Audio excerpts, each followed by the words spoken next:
চৈত্রে আবহাওয়ার খামখেয়ালিপনা, কখনো রোদ কখনো আবার ঝমঝমিয়ে বৃষ্টি।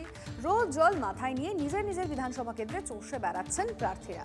নিজেদের কুল রাখতে কোন পোশাক বেছে নিচ্ছেন প্রার্থীরা, কি ধরনের পোশাক পছন্দ তাদের, খোঁজ নিল TV9 বাংলা।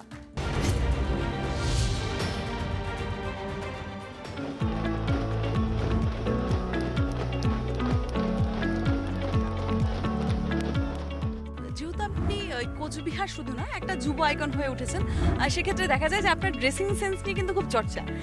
শুধু কি ইলেকশনের জন্য এই রকম পোশাক আশাক পরা হচ্ছে নাকি সব সময়? দেখুন, আমি সবসময়ই আমাদের ভারতীয় ট্র্যাডিশনাল যে সমস্ত ড্রেস তাতে স্বাচ্ছন্দ্য বোধ করি এবং সবসময়ই দেখবেন যে আমার এই ধরনেরই লাইট কালারের খাদির যে কাপড়, সেই কাপড় দিয়ে তৈরি যে কুর্তা এবং পাজামা, সেটাই বেশিরভাগ পরি। এটাই কমফোর্টেবল ফিল করি এবং দীর্ঘদিন ধরে, ধরুন একটা দীর্ঘ সময় প্রায় 10 বছর ধরে এই একই পোশাক পরতে পরতে অভ্যস্ত হয়ে যাওয়ায় এখন যেমন স্বাচ্ছন্দ্য বোধ করি, তেমন পাশাপাশি ধরুন এটাই একটা স্টাইল হয়ে গেছে। অবশ্যই সাদা পছন্দের রং, কিন্তু শুধু সাদা নয়, সেই সঙ্গে সঙ্গে অন্যান্য যে সমস্ত কালারগুলো আছে, বিশেষ করে এই সামারে যে সমস্ত লাইট কালারগুলো আছে, লাইট কুর্তা, সেগুলো পরতে ভালোবাসি এবং অবশ্যই কাপড়টা ম্যাটার করে, সেটার জন্য খাদির হয় সবসময়, সেটা দেখি।